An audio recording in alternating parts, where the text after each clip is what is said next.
Okay. तो आज का टॉपिक है time of supply of services. Last video में हम लोग ने देखा था time of supply of goods, जिसके अंदर 5 केसेस थे। और आज देखेंगे हम लोग time of supply of services. इसके अंदर भी 5 केस है, सेम केसेस है, लेकिन थोड़ा सा उसका जो फॉर्मेट है कैलकुलेशन का वो थोड़ा अलग है। कौन सा है? सबसे पहला time of supply of service forward charge, दूसरा है time of supply of service reverse charge, third है time of supply of service in case of voucher, और नेक्स्ट है रेसिडुअल केसेस, और लास्ट वन है time of supply of service addition in value by way of interest, late fee and penalty. तो आपका जो पहला 2 case है ये वाला, इसमें थोड़ा चेंजेस है, बाकी ये 3 आपका गुड्स से रिलेटेड ही है। जो गुड्स में है वही आपका सर्विस में भी सेम उसका फॉर्मेट है कि हाउ टू कैलकुलेट। ओके, तो स्टार्ट करूँ। Time of supply of service पहला आएगा फॉरवर्ड चार्ज। यस और नो? तो सबसे पहला time of supply of service forward charge. तो आपको पता होना चाहिए कि फॉरवर्ड चार्ज होता क्या है।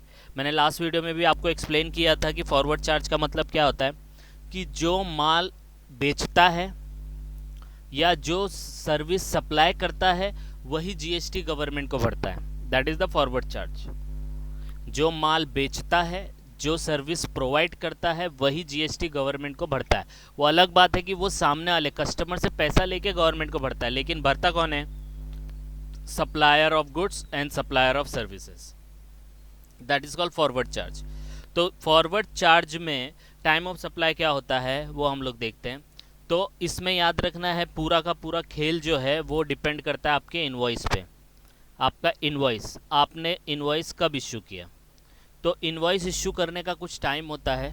जैसे अगर नॉर्मल सर्विस आपने कोई दिया तो 30 दिन के अंदर, जिस दिन को आपने सर्विस दे दिया उस दिन से लेके नेक्स्ट 30 डेज के अंदर अंदर आपको इनवॉइस को इश्यू करना है। याद रखना, कितने दिन के अंदर? कितने दिन के अंदर?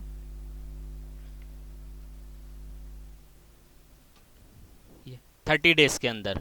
तो अगर आपने 30 डेज के अंदर इनवॉइस इश्यू कर दिया तो invoice issued within time. अगर 30 डेज के अंदर इनवॉइस इश्यू नहीं किया तो आपने इनवॉइस को विद इन टाइम इश्यू नहीं किया। तो इसमें 2 बाइफिकेशन हो जाती है। पहली बाइफिकेशन है कि invoice issued within time, और second is invoice not issued within time. तो विद इन टाइम मतलब वही 30 दिन का टाइम, और नॉट इश्यूड मतलब वो 30 दिन के अंदर आपने इश्यू नहीं किया। तो ये ऑब्जेक्टिव में आपको पूछ सकता है कि इश्यू इनवॉइस इश्यू करने का टाइम कितना है। तो 30 डेज के अंदर हम लोग को इनवॉइस इश्यू करना है। लेकिन यही सिचुएशन अगर बैंक हो, इंश्योरेंस कंपनी हो, फाइनेंशियल इंस्टीट्यूशन हो, तो उनको 45 दिन का टाइम मिलता है। कितने दिन का टाइम मिलता है? 45। नॉर्मल सर्विस वाले को 30 दिन, और बाकी जो बैंक है, इंश्योरेंस कंपनी है, फाइनेंशियल इंस्टीट्यूशन है, उनको 45 दिन का टाइम मिलता है। 45 दिन के अंदर आपको इनवॉइस इश्यू करना है। तो इश्यू ऑफ इनवॉइस, अगर इनवॉइस आपने इश्यू किया विद इन टाइम तो टाइम ऑफ सप्लाई क्या होगा। अगर नहीं इश्यू किया तो फिर टाइम ऑफ सप्लाई क्या होगा। तो पहला है आपका invoice issued within time, दूसरा है invoice not issued within time. तो दोनों में देखो क्या होता है। तो डेट ऑफ इनवॉइस और डेट ऑफ पेमेंट। अगर आपने इनवॉइस इश्यू कर दिया टाइम पे तो बराबर है ना, तो इनवॉइस का डेट लेने का और डेट ऑफ पेमेंट लेने का। अगर आपने इश्यू नहीं किया इनवॉइस टाइम पे, तो जिस डेट को आपने सर्विस प्रोवाइड किया था, खत्म हो गया था सर्विस जिस डेट पे आपका, तो वो डेट ऑफ सर्विस लेने का, और डेट ऑफ पेमेंट तो कॉमन है। दोनों में से क्या लेने का? अर्लियर। क्या लेने का? अर्लियर। तो इनवॉइस अगर टाइम पे इश्यू किया तो इनवॉइस और payment which ever is earlier. अगर इनवॉइस टाइम पे इश्यू नहीं किया तो डेट ऑफ सर्विस और payment which ever is earlier. आया समझ में? यस और नो? समझा आपको? हाँ। अब देखो आगे इंपॉर्टेंट नोट्स है, तो ये आपको ध्यान रखना है। पहला, डेट ऑफ पेमेंट मीन्स, ये आपको पहले भी बताया गया था, मैंने time of supply of goods में ही बताया था। पेमेंट का मतलब होता है payment recorded and credited in the bank account of supplier, किस दिन रिकॉर्ड किया किस दिन क्रेडिट किया, दोनों में से जो डेट पहला रहेगा वो लेने का। तो दो डेट पेमेंट का दिया रहेगा, रिकॉर्डेड वाली भी डेट दिया रहेगा और क्रेडिटेड वाली भी, तो दोनों में से जो पहला है वो लेने का। ओके, नेक्स्ट इंपॉर्टेंट इज, वही मैंने बताया, देखो time limit for issuance of invoices before provision of service, service देने से पहले या within 30 days from the date of supply of service, 45 days in case of insurance company, banking company, financial institution. तो issue कब तक कर सकते हैं आप बिल, इनवॉइस कब तक इश्यू कर सकते हो, 30 दिन के अंदर अंदर, राइट। या बैंक अगर फाइनेंशियल इंस्टीट्यूशन है, इंश्योरेंस कंपनी है, तो 45 दिन के अंदर अंदर, ये याद रखना है। आया समझ में, यस और नो।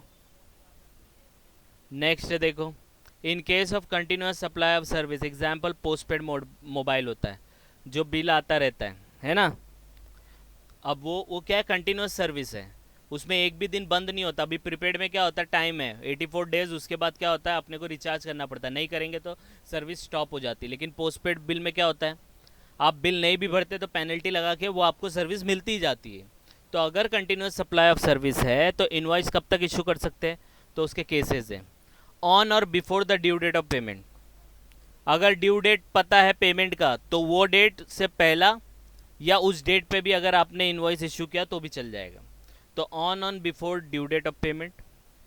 दूसरा, if due date is not known, अगर आपको ड्यू डेट पता ही नहीं है तो on before the date when the supplier receive the payment, या उस डेट से पहले जिस डेट को सप्लायर को पैसा मिला, मतलब पेमेंट मिलने से पहला पहला, या पेमेंट जिस दिन मिला उस डेट को भी आप लोग इनवॉइस को इश्यू कर सकते हो।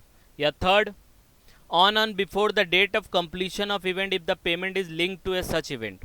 अब क्या होता है, जैसे बहुत सारा सर्विस होता है जो प्रोवाइड किया जाता है, जैसे एग्जांपल अभी आप लोग का ऑनलाइन एग्ज़ाम चल रहा है, बराबर है, तो उसमें क्या होता है, जो ये सर्विस प्रोवाइड कर रहा है ऐप का कि आपके एग्ज़ाम हम लोग कंडक्ट करके देंगे, तो वो लोग लिंक करते हैं कि पहला एग्ज़ाम हुआ तो आपको 5,000 रुपया देना है, सेकेंड एग्ज़ाम कंप्लीट हुआ तो और 5,000 देना है, ऐसे ऐसे करके 7 एग्ज़ाम है तो 35,000 पे कॉन्ट्रैक्ट हुआ था। तो हम तो कंटिन्यूस सर्विस दे रहे हैं ना, देते रहेंगे, लेकिन इवेंट एक जगह कंप्लीट हुआ तो पहला एग्ज़ाम ख़त्म हुआ, 5,000 आना चाहिए। तो अगर आपका पेमेंट किसी इवेंट से लिंक्ड है तो on and before the date of completion of event, उस डेट या उस डेट से पहले या उस डेट पे भी जिस डेट पे इवेंट कंप्लीट हो रहा है वो डेट पे भी आप इनवॉइस इशू कर सकते हो। तो कंटिन्यूस सप्लाई ऑफ सर्विस जिस सिचुएशन में आता है तो उस सिचुएशन में इनवॉइस इशू आप इन 3 तरीके से कर सकते हो, on and before due date of payment, due date नहीं पता है तो जिस डेट को सप्लायर को पेमेंट मिला वो डेट या उससे पहले पहले, अगर आपका पेमेंट किसी इवेंट से लिंक करता है तो वो इवेंट कंप्लीट होने या उस इवेंट से पहले पहले आप इनवॉइस इशू कर सकते हो। तो इन शॉर्ट अगर आप बोलेंगे ना तो पेमेंट से पहला पहला इनवॉइस इशू कर दो अगर कंटिन्यूस सप्लाई ऑफ सर्विस है तो। आया समझ में, यस और नो, समझा ना ये। आगे देखते हैं next, if above information is missing, अगर ये सब कुछ भी नहीं दिया, इनवॉइस भी नहीं दिया, पेमेंट भी नहीं दिया, नथिंग इज मेंशन्ड, तो time of supply is the date of receipt of services by the receiver of services. तो जिस दिन को जिसको आप उन सर्विस प्रोवाइड कर रहे हो उसने अपने बुक में उसकी एंट्री मारी कि भाई इस डेट को मैंने सर्विस लिया, that would be the time of supply. अगर ये वाली इन्फॉर्मेशन जो ऊपर हम लोग ने मेंशन किया ये अवेलेबल नहीं है तो जिस डेट को रिसीवर ऑफ सर्विसेज ने, जो रिसीवर है जिसको हम लोग ने सर्विस प्रोवाइड किया है, उसने अपने बुक में उसको एंट्री मारा कि भाई ये डेट को मैंने सर्विस लिया, that would be the time of supply. Clear है, एकदम सिंपल तरीके से, यस और नो। तो this is the forward charge, ठीक है। अब हम लोग करेंगे रिवर्स चार्ज प्रैक्टिकल। पहले एक बार ये थ्योरी खत्म हो जाएगा ना तो फिर हम लोग प्रैक्टिकल क्वेश्चन करेंगे ना, तो एक एक को लेके इसका प्रैक्टिकल करेंगे तो क्या अपने को और समझ में आ जाएगा, तो ये सिर्फ याद रखना है। तो अब आएगा फॉरवर्ड चार्ज हो गया, नेक्स्ट इज रिवर्स चार्ज। तो हम लोग करेंगे time of supply of service reverse charge. सबसे पहले मैं मीनिंग बता देता हूँ, आपको पता भी होगा रिवर्स चार्ज का मतलब क्या होता है। तो रिवर्स चार्ज का मतलब होता है कि अगर आपने सर्विस प्रोवाइड किया तो 99% आप ही टैक्स भरोगे जो सर्विस प्रोवाइड करता है, लेकिन 1% क्या होता है, जो सर्विस रिसीव करता है वही जीएसटी भरता है गवर्नमेंट को, that is called reverse charge, उल्टा। तो 99% केस में क्या होता है, जो सर्विस प्रोवाइड करता है वही जीएसटी भरता है, 1% में जो सर्विस रिसीव करता है, लेता है, वो जीएसटी भरता है, दैट इज़ रिवर्स चार्ज। आया समझ में? तो अब रिवर्स चार्ज में भी सेम है, जैसे रिवर्स चार्ज ऑफ गुड्स है वैसी सर्विस है, सिर्फ एक पॉइंट इसमें डिलीट मारा है। तो time of supply is earlier of the following. पहला 61st day from the date of issue of invoice. 61 day, अगर time of supply of goods of reverse charge लेंगे ना तो उसमें 31st डे आता है। तो ये डे है ना, ये फिक्स किया गवर्नमेंट ने, तो इसमें हम लोग कुछ कर नहीं सकते। तो 31st day in case of reverse charge of goods, 61st day in case of reverse charge of services, ये याद रखना है, ठीक है। उसमें पहला पॉइंट क्या था पता है, time of supply of goods में, रिवर्स चार्ज में, the date of receipt of goods, तो यहाँ पे तो गुड्स है ही नहीं, तो ये वाला पॉइंट नहीं आएगा। फिर सेकंड पॉइंट था 31st day from date of invoice, तो वहाँ पे 31st डे था, यहाँ पे 61 डे आएगा, तो 61 day from the date of issue of invoice. दूसरा पॉइंट देखो, डेट ऑफ पेमेंट था, अच्छा ये इसमें ब्लॉक हो गया, डेट ऑफ पेमेंट था, तो डेट ऑफ पेमेंट वहाँ पे भी था। और डेट ऑफ पेमेंट का मतलब क्या है, यहाँ पे देखो डेट ऑफ पेमेंट से अगर मैं देखूँ 61 डे हम लोग कैसे काउंट करेंगे, तो यहाँ पे दिया है counting of 61 day starts from next day, example invoice that is 1 April, so counting start from. ये बहुत ध्यान रखना क्योंकि बच्चे लोग कन्फ्यूज़ होते हैं कौन सा डे लेने का, कैसे काउंट करने का 61 डे, वो बहुत कन्फ्यूजन होता है। ओके, तो first is 61 day, second is date of payment, ये दोनों में से जो भी अर्लियर होगा that is the time of supply of service reverse charge में। आया समझ में? गुड्स में क्या था, 3 पॉइंट था, date of receipt of goods, वो तो यहाँ पे पॉसिबल नहीं है, 31st day from the date of invoice of issue, और डेट ऑफ पेमेंट, 3 में से अर्लियर होता था। यहाँ पे सिर्फ ये 2 ही पॉइंट है और 31st को 61 कर दिए। आया समझ में? समझा इतना?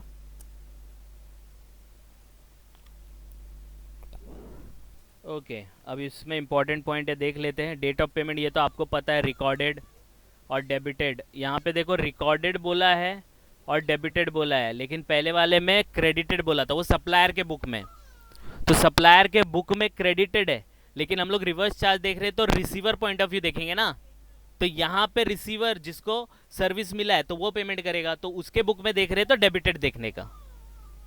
आया समझ में? ठीक है, तो date of payment means payment recorded in the books of account और debited in the bank account of recipient. If above information is missing, then time of supply is the date of receipt of service by the receiver of service. Same way में जैसे हम लोग ने forward charge किया था वही इसमें time of supply आ जाएगा। अगर कोई भी इन्फॉर्मेशन अवेलेबल नहीं है तो जिस डेट को रिसीवर ने ये सर्विस लिखा था, जिस डेट को रिसीवर ने ये सर्विस लिखा था कि भाई ये डेट पे मुझे सर्विस मिला है, that would be the time of supply, अगर कोई भी इन्फॉर्मेशन अवेलेबल नहीं होता है तो। आया समझ में? यस और नो? ठीक है, अभी देखो फोर्थ इंपॉर्टेंट पॉइंट है, मोस्ट इंपॉर्टेंट। अभी सर्विस है तो इंपोर्ट भी कर सकते हैं हम लोग बाहर से, जैसे मेरा एक हेड ऑफिस इंडिया में है और ब्रांच यूएसए में है, राइट? या हो सकता है कि मेरा हेड ऑफिस यूएसए में, ब्रांच इधर है, तो मैं वहाँ से सर्विस मंगा सकता हूँ, इंपोर्ट कर सकता हूँ। तो supply of service between associated enterprise, मतलब एक दूसरे से एसोसिएटेड एंटरप्राइज के बीच में अगर सप्लाई ऑफ सर्विस होता है तो टाइम ऑफ सप्लाई क्या होगा? कॉन्सेप्ट समझो। हाँ, सर्विस आप क्या कर रहे हो, इंडिया में रह के बाहर से मंगवा रहे हो अपने एसोसिएटेड एंटरप्राइज से। एसोसिएटेड मतलब आप ही का है, आप ही से रिलेटेड है, एसोसिएटेड मतलब आपसे रिलेटेड है, तो उस सिचुएशन में टाइम ऑफ सप्लाई क्या होगा, राइट?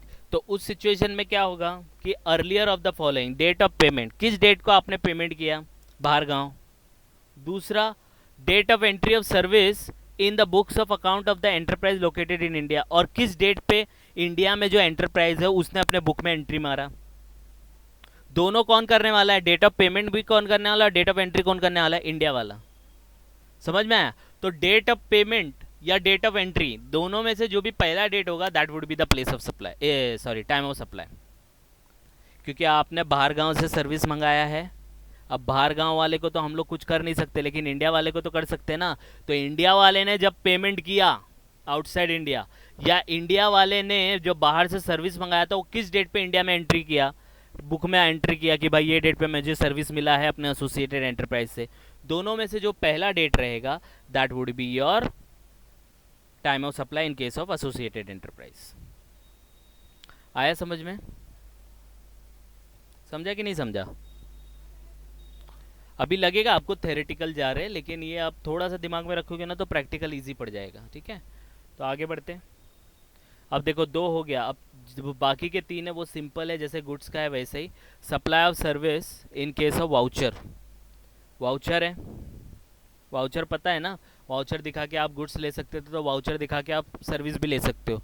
जैसे आप कोई कंपनी में काम करते हो तो वहाँ उन्होंने आपको वाउचर दिया कि भाई कोई स्पा में जाके, हाँ स्पा रहता है, सैलून रहता है, वहाँ जाके आप अपना मतलब जो भी ग्रूमिंग कराना है करा लो और पैसे देने की ज़रूरत नहीं है, ये वाउचर दो आप वो सर्विस ले सकते हो।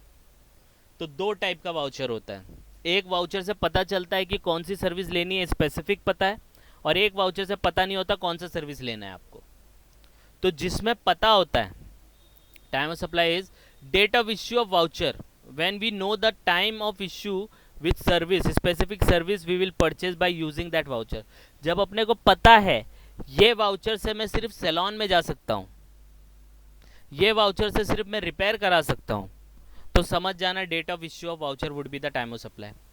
और जिससे पता ही नहीं है कि भाई ये कोई भी सर्विस आप यूज़ कर सकते हो, इससे स्पेसिफिक नहीं है, कोई भी सर्विस आप यूज़ कर सकते हो, तो उसका होगा जिस डेट को आप इसको रिडीम करोगे, जिस डेट को आप ये वाउचर यूज़ करोगे, that would be the time of supply. तो date of redemption of voucher when we don't know which service we will get by using this voucher. एकदम सिंपल है, जैसे गुड्स का है वैसे सर्विस का भी है। क्लियर है ये पार्ट? पता है तो डेट ऑफ इश्यू, नहीं पता है कौन सा सर्विस लेने वाले हैं तो डेट ऑफ रिडेम्पशन, मतलब जिस डेट को आप यूज़ करने वाले हो। नेक्स्ट देखते हैं time of supply residual cases. Residual मतलब जो ऊपर नहीं है, 3 केसेस जो आए इसमें अगर कोई केस फिट नहीं होता है तो वो रेसिडुअल केसेस में जाता है। तो उसका टाइम ऑफ सप्लाई क्या होगा? Due date of filing of periodical return, जिस डेट को आप फाइलिंग करते हो अपना रिटर्न, और जिस डेट को आपने जीएसटी भरा, दोनों में से जो भी अर्लियर होगा that would be your time of supply. तो ये गुड्स के रिलेटेड ये कुछ नहीं, सिर्फ याद रखना है अपने को कि due date of filing of return और due date on which GST is paid, दोनों में से जो भी पहला रहेगा that would be time of supply in case of residual cases. Last one देख लेते हैं। Time of supply of service increase in value of supply of goods नहीं है, ये सर्विस है, तो बाय मिस्टेक हो गया। Services by way of interest, late fee, penalty, due to delayed payment. आपने कोई सर्विस लिया, वो सर्विस लेने के बाद पेमेंट करने का टाइम आया तो आपने लेट कर दिया, तो सामने वाले ने लेट फी लगा दिया, पेनल्टी लगा दिया, इंटरेस्ट लगा दिया। अब वो जो अमाउंट का सर्विस लिया था आपने, उसका तो हम लोग टाइम ऑफ सप्लाई निकाल सकते हैं, लेकिन जो एक्स्ट्रा अमाउंट लेना है सामने वाला आपसे लेगा, इंटरेस्ट लेगा, पेनल्टी लेगा, लेट फी लेगा, उसका टाइम ऑफ सप्लाई क्या होगा? तो हो सकता है ये जो एक्स्ट्रा पैसा इंटरेस्ट, लेट फी, पेनल्टी है नहीं भी देना पड़े या देना भी पड़े। 99% में नहीं देना पड़ता है, क्योंकि आप बोलते हैं अरे सर ये प्रॉब्लम था, ये कोरोना चल रहा था, वो चल रहा था, नहीं दे पाया, तो प्लीज़ अभी नेक्स्ट टाइम ध्यान रखेंगे, ऐसे ऐसा करके थोड़ा कन्विंस कर लेते हैं और सामने वाला मान भी जाता है। तो इसका टाइम ऑफ सप्लाई डिपेंड करता है ये मिला कब। जिस दिन मिला that would be the time of supply, नहीं मिला तो टाइम ऑफ सप्लाई नहीं आएगा। तो देखो time of supply is the date on which such increase in value is actually received by the supplier. जिस डेट को एक्चुअली ये मिला that would be the time of supply. नहीं मिला तो टाइम ऑफ सप्लाई निकालने की जरूरत ही नहीं है इसका। आया समझ में? तो this is all about time of supply of goods, time of supply of service. Next time जब हम लोग मिलेंगे तो हम लोग इसमें करेंगे प्रैक्टिकल क्वेश्चन, और प्रैक्टिकल क्वेश्चन से आपको ये थ्योरी थोड़ा और अच्छे से समझेगा। आया समझ में?